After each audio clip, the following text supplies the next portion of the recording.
시편 42편, 시편 43편 오늘 같이 두 편을 살핍니다. 시편 42편 1절에서 43편 5절까지 두 편을 같이 봅니다. 같이 읽겠습니다. 하나님이여, 사슴이 시냇물을 찾기에 갈급함 같이 내 영혼이 주를 찾기에 갈급하니이다. 내 영혼이 하나님 곧 살아계시는 하나님을 갈망하나니 내가 어느 때에 나아가서 하나님의 얼굴을 배울까? 사람들이 종일 내게 하는 말이 내 하나님이 어디 있느뇨 하오니 내 눈물이 주야로 내 음식이 되었도다. 내가 전에 성의를 지키는 무리와 동행하여 기쁨과 감사의 소리를 내며 그들을 하나님의 집으로 인도하였더니 이제 이 일을 기억하고 내 마음이 상하는도다. 내 영혼아, 내가 어찌하여 낙심하며 어찌하여 내 속에서 불안해하는가? 너는 하나님께 소망을 두라. 그가 나타나 도우심으로 말미암아 내가 여전히 찬송하리로다. 내 하나님이여, 내 영혼이 내 속에서 낙심이 되므로 내가 요단 땅과 헤르몬과 미살산에서 주를 기억하나이다. 주의 폭포 소리에 깊은 바다가 서로 부르며 주의 모든 파도와 물결이 나를 휩쓸었나이다. 낮에는 여호와께서 그의 인자하심을 베푸시고 밤에는 그의 찬송이 내게 있어 생명의 하나님께 기도하리로다. 내 반석이신 하나님께 말하기를 어찌하여 나를 잊으셨나이까? 내가 어찌하여 원수의 압제로 말미암아 슬프게 다니냐이까 하리로다. 내 뼈를 찌르는 칼같이 내 대적이 나를 비방하여 늘 내게 말하기를 내 하나님이 어디 있느냐 하도다. 내 영혼아, 내가 어찌하여 낙심하며 어찌하여 내 속에서 불안해하는가? 너는 하나님께 소망을 두라. 나는 그가 나타나 도우심으로 말미암아 내 하나님을 여전히 찬송하리로다. 내 하나님이여, 나를 판단하시되 경건하지 아니한 나라에 대하여 내 송사를 변호하시며 간사하고 불의한 자에게서 나를 건지소서. 주는 나의 힘이 되신 하나님이시거늘 어찌하여 나를 버리셨나이까? 내가 어찌하여 원수의 억압으로 말미암아 슬프게 다니나이까? 주의 빛과 주의 진리를 보내시어 나를 인도하시고 주의 거룩한 산과 주께서 계시는 곳에 이르게 하소서. 그런즉 내가 하나님의 제단에 나아가 나의 큰 기쁨의 하나님께 이르리이다. 하나님이여, 나의 하나님이여, 내가 수금으로 주를 찬양하리이다. 내 영혼아, 내가 어찌하여 낙심하며 어찌하여 내 속에서 불안해하는가? 너는 하나님께 소망을 두라. 그가 나타나 도우심으로 말미암아 내 하나님을 여전히 찬송하리로다. 아멘.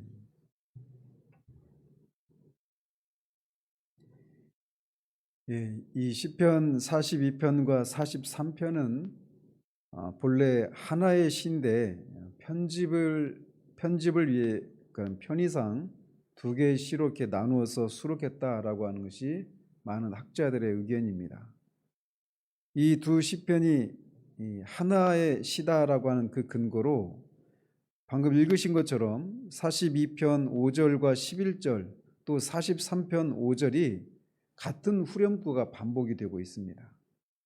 그리고 동일한 주제와 어휘를 사용하고 있고 운율도 동일하고 또 43편에 보면 표제어라고 그 제목이 없는 것도 이 두 시편이 하나의 시편인데 편집의 편의상 하나로 두 개로 나누었다, 이렇게 보는 것이 많은 학자들의 견해입니다. 그래서 저도 같이 이 시편을 살피고 있습니다. 이 시의 배경에 대해서는 정확히 알려진 바가 없습니다. 어떤 학자는 이 시가 바벨론 포로 시대, 그러니까 예루살렘에서 쫓겨나서 바벨론으로 돌아간 다음에 거기에서 예루살렘을 회상하면서 지었다, 이렇게 주장하지만 이 시에 사용된 그런 어휘의 상당 부분이 다윗의 시들과 유사한 그런 언어를, 그런 표현법들을 사용하고 있는 것으로 보아서 이게 다윗이 압살롬에게 쫓겨서 요단강을 건너서 그렇게 도망갔을 때 그때 지은 시인데, 다윗이 지은 시인데 고라 자손 중에 한 사람이 수집을 해서 편집한 시다, 이렇게 많은 학자들이 주장을 합니다.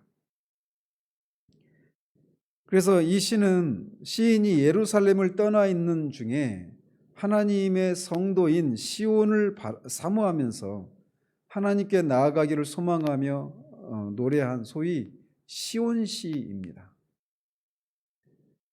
그래서 이 표제에 42편의 표제에 보면 고라자손의 마스길이라고 하는데, 마스길은 교훈시라고 하는 그런 뜻입니다. 그래서 이 시편에는 보면 총 8편의 시온시가 등장을 합니다. 시온인 예루살렘을 사모하면서 성전에 올라가는 시, 이런 식으로 표제가 되는 시편이 총 8편이 등장을 하는데, 다른 시온시들은 대부분 이 시온을, 즉 예루살렘을 직접 그 대상으로 해서 노래하고 있는 것과는 달리 이 시는 시온을 떠나 있는 중에 이 대적들의 핍박과 조롱으로 인한 고통과 슬픔을 표현하고 있고, 또 하나님의 존전에서 즐겁게 섬기던 때를 갈망하면서 시온으로 돌아가고 싶어하는 그런 어떤 비탄이 섞여 있는 시편이라고 하는 면에서 다른 시온시와 성격을 달리합니다. 즉, 내 하나님이 어디 있느냐라고 하는 이 사람들의 이 조롱 섞인 말을 중심으로 하나님의 존전에서 멀리 떨어져 있는 자의 슬픔과 탄식 및 또 그런 상황 속에서도 여호와 하나님을 절대적으로 신뢰하면서 반드시 그곳으로 돌아갈 것을 그렇게 표현하고 있는 시편이라고 할 수 있습니다. 그래서 보시면 하나님이여 사슴이 시냇물을 찾기에 갈급함 같이 내 영혼이 주를 찾기에 갈급하니이다 라고 말을 합니다. 이 시가 하나님이여라고 하나님을 이렇게 간절히 부르는, 애절하게 부르는 이런 시어로 시작하는 것을 통해서 이 시 전편에 흐르고 있는 그 애절한 그런 심정을 잘 표현하고 있다라고 할 수 있습니다. 시인은 자신이 하나님을 찾기에 갈급한, 자신의 영혼 안에 있는 하나님을 향한 그 갈망의 그 크기를 목마른 사슴이 시냇물을 찾는 것처럼 그렇게 갈급하다라고 표현하고 있습니다. 이 사슴이라고 하는 동물은 성격이 다혈질이고 몸에 열이 많아서 쉽게 이 갈증을 느끼는 그런 동물이라고 합니다. 사슴 자체도 그렇게 쉽게 갈증을 느끼는 그런 동물인데다가 아시다시피 팔레스타인은 비가 적고 또 그 땅이 바로 물을 흡수하는 그런 땅이기 때문에 물을 찾기가 쉽지가 않은 그런 지역이란 말이죠. 그래서 더더군다나 이 물을 찾는 것에, 그 목마른 사슴이 물을 찾을 때 그 헐떡임, 그 갈급함의 정도가 굉장히 크다라고 할 수 있습니다. 그런데 시인은 그렇게 자신이 하나님을 향한 자신의 영혼의 그 갈급함을 목마른 사슴이 시냇물을 찾는 것에 비유하면서 자신이 지금 하나님을 찾는 그런 갈급함의 정도를 이렇게 은유적으로 표현하고 있습니다. 내 영혼이 하나님 곧 살아계시는 하나님을 갈망하나니 내가 어느 때에 나아가서 하나님의 얼굴을 배울까. 시인이 성소를 바라보는, 하나님을 갈망하는 이유를 이렇게 말을 하고 있는데, 그곳에서 성소에 계신 하나님을 살아계신 하나님과 막힘이 없는 교제를 나누기 위함입니다. 뒤에서도 반복되어 나타나는 내용이긴 하지만 시인은 지금 앞에서도 말씀드린 것처럼 이 시가 다윗이 압살롬에게 쫓겨서 요단강으로 건너서 그렇게 예루살렘을 바라보면서 지은 그런 시란 말이죠. 그런데 그런 속에서 지금 그가 갈망하고 있는 게 무엇인가를 우리가 주목해 볼 필요가 있습니다. 그는 굉장히 지금 고달픈, 영혼이 굉장히 고달픈 상황이고 왕이 지금 왕도에서 쫓겨난 그런 상황이란 말입니다. 그런데 그가 지금 갈급해하고 있는 게 무엇인가라는 것을 우리가 주목할 필요가 있다는 거예요. 그는 자신의 왕권의 회복을 구하고 있지 않습니다. 물론 그가 그 자체를 구하고 있는 게 아니에요. 그런데 지금 그에게 있어서 가장 큰 관심사가 무엇인가라는 겁니다. 그는 선물을 주시는 하나님이 아니라 하나님 자신을 갈급해하고 있다는 겁니다. 그가 처한 여러 가지 어떤 어려움과 필요들을 아뢰기 전에 그의 마음의 중심에 있는 것은 하나님, 살아계신 하나님, 이방이 섬기는 그런 신, 있지도 않은 만들어진 신이 아니라, 존재하지 않는 신이 아니라 살아계셔서 인격체이시고 그래서 교제를 나눌 수 있는 복의 근원이시고 기쁨의 근원이신, 생명의 근원이신, 뒤에 그가 말하고 있는 것처럼 그의 큰 기쁨의 하나님, 반석이신 하나님, 그 하나님을 갈망하고 있다는 거예요. 그의 관심은 지금 이렇게 쫓겨나 있는 그런 상황 가운데서 그의 가장 마음에 사로잡고 있는 것은 빨리 하나님이 계신 그 상징, 임재의 상징인 그 성소에서 하나님을 섬기고 그분과 막힘이 없는 교제를 나누는 것, 그것을 마음에 두고 있다는 겁니다. 그의 갈망이 그러한데 사람들이 종일 내게 하는 말이 네 하나님이 어디 있느냐 하오니 내 눈물이 주야로 내 음식이 되었도다 라고 말을 합니다. 시인은 압살롬에게 쫓기는 그런 상황에서 원수들이 조롱하는 말을 인해서 그 영혼의 상처가 큼을 하나님 앞에 토로하고 있습니다. 시인의 원수들은 시인에게 네가 하나님이 살아계시고 너를 돕는 분이라며 네 큰 기쁨이고 너의 반석이라며, 그런데 봐라 지금 이렇게 쫓기는 거 보니까 너는 하나님이 너를 이미 버린 것이 맞다. 대표적인 사람이 있다면 시므이죠. 베냐민 지파의 시므이가 그렇게 피를 흘린 자여라고 말하면서 비루한 자여 가거라 하면서 막 돌을 던지고 비아냥대면서 조롱하면서 네가 그 사울의 피를 흘린 것에 대해서 하나님께서 너를 버리시고 네 아들에게 왕권을 넘겼다라고 말하면서 하나님의 도우심을 받지 못하고 쫓기고 있는 그 다윗을 조롱했던 것처럼 이 압살롬의 편에 붙었던 모든 사람들이 다 이렇게 다윗을 조롱하고 있는 상황입니다. 그것을 인해서 그가 주야로 눈물이 그의 음식이 되었다라고 말하면서 탄식하고 있는 것을 봅니다. 내가 전에 성의를 지키는 무리와 동행하여 기쁨과 감사의 소리를 내며 그들을 하나님의 집으로 인도하였더니 이제 이 일을 기억하고 내 마음이 상하는도다. 시인이 더 고통스러웠던 것은 지금 자신의 처지를 보고 조롱하는 사람들 중에는 전에 시인이 그들을 하나님의 집으로 인도해서 하나님의 그 예배하기 위한 모임이 있는 그 성일에 그들과 함께 가서 하나님을 기뻐하고 경배했던 사람들인데 지금 그들 중에 어떤 사람들이 자신을 향해서 그렇게 조롱하고 있는 그 현실을 생각하니까 더 마음이 상하고 있는 것을 토로하고 있는 겁니다. 그런데 특이한 것은 5절에서 내 영혼아 네가 어찌하여 낙심하며 어찌하여 내 속에서 불안해하는가. 너는 하나님께 소망을 두라. 그가 나타나 도우심으로 말미암아 내가 여전히 찬송하리로다.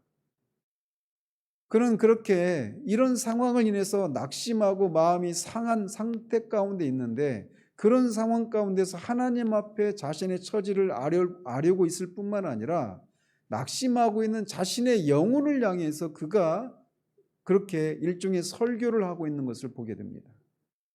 우리가 영적 침체 그 시리즈를 살피면서도 말씀드렸지만 우리가 영적인 침체에서 빠져나오는 이 가장 큰 원리가 바로 이것입니다.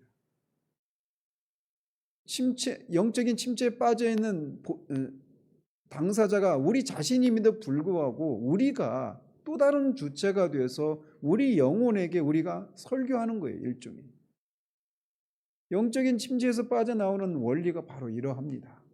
그래서 우리가 하나님의 말씀을 통해 깨닫고 있는 그 진리를 우리가 설교하는 거예요. 지금 시인이 하고 있는 방식이 바로 그것입니다.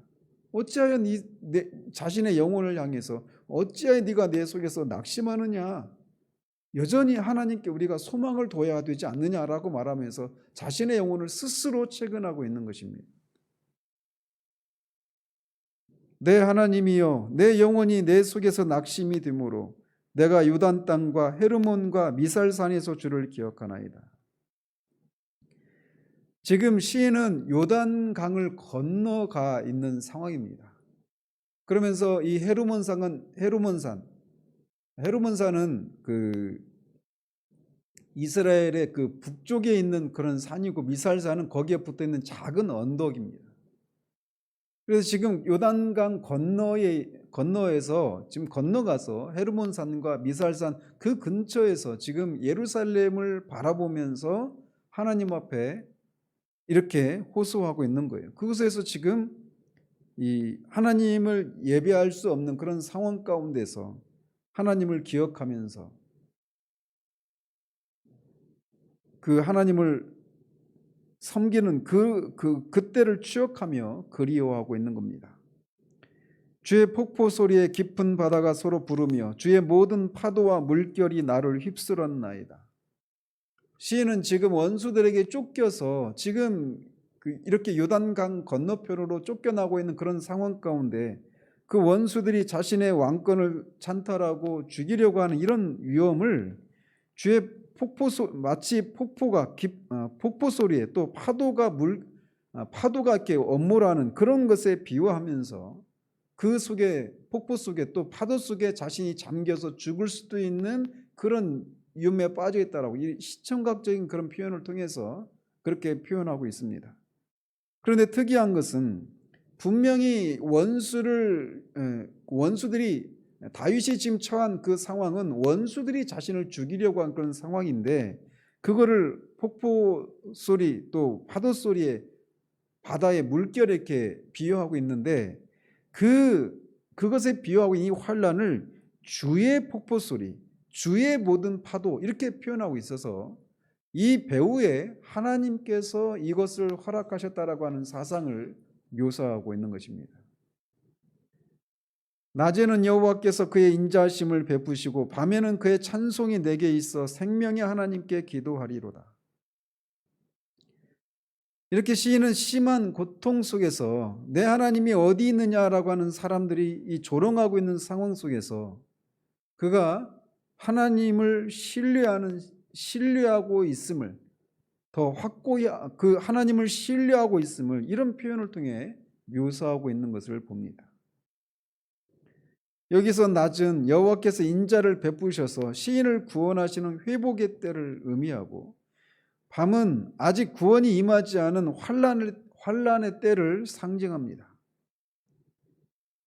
따라서 여기서 말하고 있는 것은 여호와의 시인이 여호와께서 자신을 반드시 회복하실 것이다라고 하는 그런 확신을 가지고 환란 속에서도 여호와의 구원을 기쁨으로 간구하고 있음을 나타내고 있는 것입니다.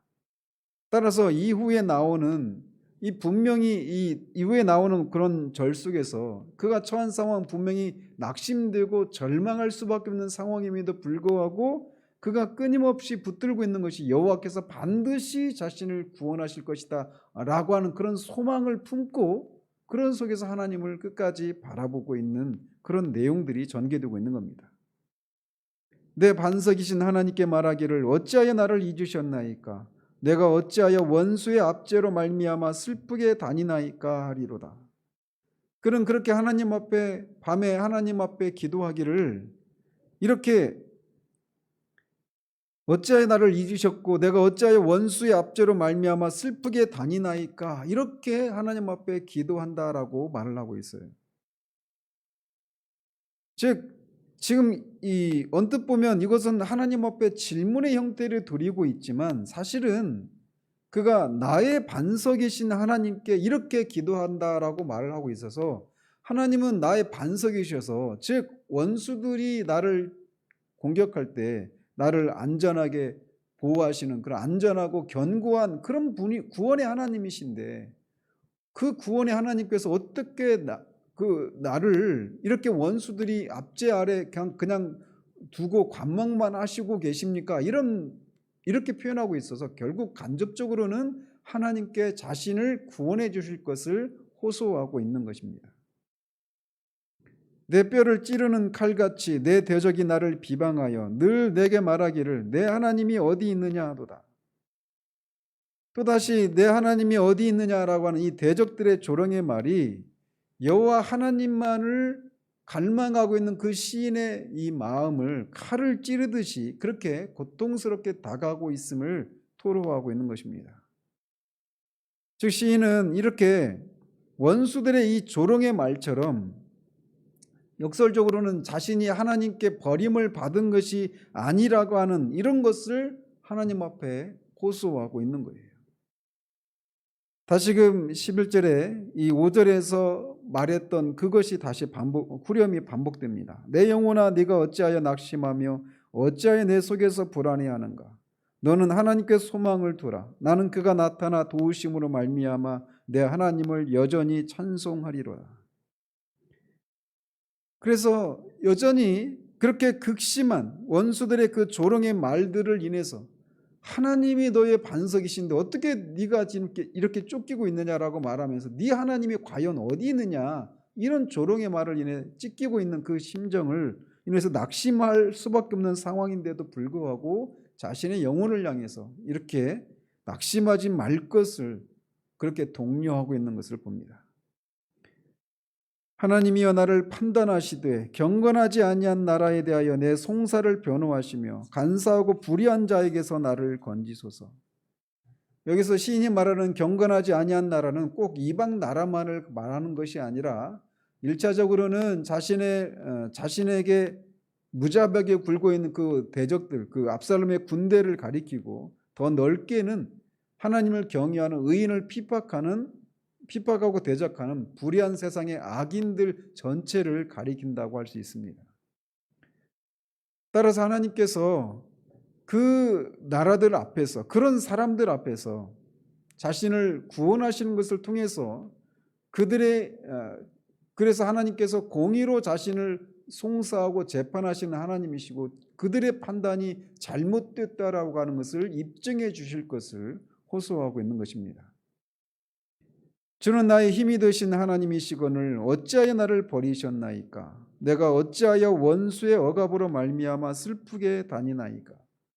여기서도 다시금 하나님 앞에 질문의 형식으로 기도하면서 결국은 간접적으로는 이런 상황 가운데 자신을 그냥 내버려 두시는 것은 하나님의 그 공의 성품에 어긋나시는 것이니 자신을 구원해 달라고 간접적으로 호소하고 있는 것입니다. 주의 빛과 주의 진리를 보내시어 나를 인도하시고 주의 거룩한 산과 주께서 계시는 곳에 이르게 하소서. 여기서는 더 직접적으로 자신의 구원을 하나님께 호소하고 있는 것입니다. 그래서 특이한 것은 그래서 주의 거룩한 산과 주께서 계시는 곳, 즉 예루살렘에 있는 성막에서 다시금 살아계신 하나님을 기뻐하고 그 제단에서 하나님을 섬기는 그런 것을 허락해 주실 것을 구하고 있는데, 특이한 것은 주의 빛과 주의 진리를 보내셔서 자신을 인도해 달라고 구하고 있는 사실입니다. 빛과 진리는 하나님의 특별하신 은총이나 계시의 말씀을 상징합니다. 즉 시인은 과거에 하나님께서 광야에 있는 이스라엘 백성을 구름 기둥과 불 기둥으로 그렇게 약속의 땅으로 인도하셨듯이 대적들로 인해서 고난을 겪고 있는 자신에게 하나님께서 은혜의 말씀을 보내셔서 자신의 나아갈 길을 인도해 주실 것을 간구하고 있는 것입니다. 시편 107편에서도 그 장면이 나오는데 거기에서도 동일한 얘기를 하고 있습니다. 하나님 그렇게 환난을 겪고 있을 때 하나님께서 그들을 구원하시는 방법이 무엇이냐면 말씀을 보내신다라고 그렇게 표현하고 있어요. 여기서도 주의 진리와 빛으로 나를 인도해 달라고 하는 말이 바로 결국은 말씀을 보내어 달라고 하는 것입니다. 시인이 이렇게 그래서 이 시인에 대해서 우리가 알아야 될 것은 하나님에 대해서 얼마나 많이 깊이 알고 있는가라고 하는 사실이에요. 그는 분명히 그 원수들에게 쫓겨 있는 왕권을 찬탈당할 그리고 죽을 수도 있는 그런 상황인데 직접적으로 그 위험에서 자신을 건져달라고 이렇게 호소하고 있는 것이 아니라 더 궁극적인 근본적인 것을 구하고 있는 거예요. 하나님 자신을 구하고 있고 또 말씀을 보내셔서 자신을 인도해 달라고 하는 그런 내용이 있어서 정말 시인이 하나님을 아는 지식에서 얼마나 깊은 사람인가라고 하는 것을 우리에게 교훈해 주고 있고, 똑같은 그런 고난이 아니라도 우리가 어떤 고난 가운데 있을 때 무엇을 구해야 하는가라고 하는 것을 우리에게 교훈해 주고 있다라고 할 수 있습니다. 그런즉 내가 하나님의 제단에 나아가 나의 큰 기쁨의 하나님께 이르리이다. 하나님이여 나의 하나님이여 내가 수금으로 주를 찬양하리이다. 하나님께서 주의 거룩한 산 즉 시온산에 여호와께서 계신 곳 즉 성막으로 자신을 인도하시면 그 성막에 있는 제단에 나아가서 나의 큰 기쁨의 하나님께 이르러서 수금으로 하나님을 찬양하고 예배할 것입니다라고 그렇게 말을 하는 것을 통해 역설적으로 하나님의 구원을 호소하고 있는 것입니다. 거듭 말씀드리지만 그는 하나님 자신을 구하고 있어요. 하나님의 선물이 아니라 선물을 주시는 하나님 자신을 구하고 있는 것입니다. 다시 한번 마지막에 똑같은 그 5절과 11절에 있었던 후렴구가 다시 반복됩니다. 내 영혼아 내가 어찌하여 낙심하며 어찌하여 내 속에서 불안해하는가. 너는 하나님께 소망을 두라. 그가 나타나 도우심으로 말미암아 내 하나님을 여전히 찬송하리로다. 그는 끝까지 하나님께서 반드시 자신을 그렇게 시온산으로 다시금 돌아가게 하시고 거기에서 하나님을 예배할 수 있는 그런 기회를 허락하실 것을 소망하면서 그 여호와께 소망을 두면서 낙심하고 있는 자신의 영혼을 독려하면서 시를 마치고 있습니다. 우리는 이 결말이 어떻게 되었는지를 알아요. 그렇다면 우리도 인생의 여정을 살아가면서 끊임없이 네가 하나님을 믿는다며, 하나님이 살아계시다며, 너는 하나님의 자녀라며, 하나님이 모든 환난 가운데서 너를 건지신다며, 하나님께서 하나님의 백성들에게 복을 주신다며, 그런데 네 삶을 봐라. 과연 하나님이 살아계시다라면 어떻게 네가 이런 상황 가운데 처할 수 있느냐라고 하는 그런 말들을 우리는 수시로 많은 상황 속에서 듣는 삶을 살아갑니다. 그럴 때마다 우리가 붙들어야 될 것이 바로 이 시인의 마음이에요. 낙심되는 상황 가운데 우리가 스스로 우리 자신에게 진리를 적용하고 설교하는 것을 통해서 우리 마음을 일으키고 또 동시에 하나님을 향해서는 하나님이 주시는 선물이 아니라 하나님 자신을 구하는 그 하나님을 즐거워하는 것 속에서 우리가 살아있고 우리가 참된 복을 누릴 수 있다라고 하는 하나님 중심 사상을 우리가 붙들고 그 고난 가운데서도 하나님을 바라보아야 할 것입니다. 그런 하나님을 향한 갈망이, 그 갈급함이 우리 가운데 회복되어지기를 바랍니다. 기도하겠습니다. 하나님 아버지, 시인이 원수들에게 쫓기며 네 하나님이 어디 있느냐라고 조롱하는 그런 말을 들을 수밖에 없는 상황 가운데서 그가 구하고 있는 것은 하나님 자신을 구하고 있는 것을 보게 됩니다. 또 그런 상황을 인해서 낙심되고 절망스러운 상황 가운데서도 그는 그저 그 마음이 흘러가는 대로 그냥 자신을 방치하지도 않을 뿐만 아니라 또 하나님을 향해서 기도하고 있을 뿐만 아니라 스스로 자신의 영혼에게 일종의 설교하는 것을 통해 진리를 적용하는 그 설교를 통해서 자신의 그 낙심된 심령을 불러일으키는 방식으로 침체된 영혼을 회복시키기 위한 그런 투쟁을 하는 것을 봅니다. 우리도 우리의 삶 가운데서 끊임없이 네 하나님이 어디 있느냐라고 하는 그 말을 들을 수밖에 없는 다양한 삶의 정황들을 지날 때마다 시인이 그렇게 자신의 영혼에게 또 하나님을 향해서 취했던 그 방법들을 적용하는 것을 통해 그 시인이 얻었던 그 결말이 우리의 삶 가운데서 하나님 입증되는 삶을 살아가는 우리들 될 수 있도록 주님 도우시기를 원합니다. 예수 그리스도 이름으로 기도합니다. 아멘.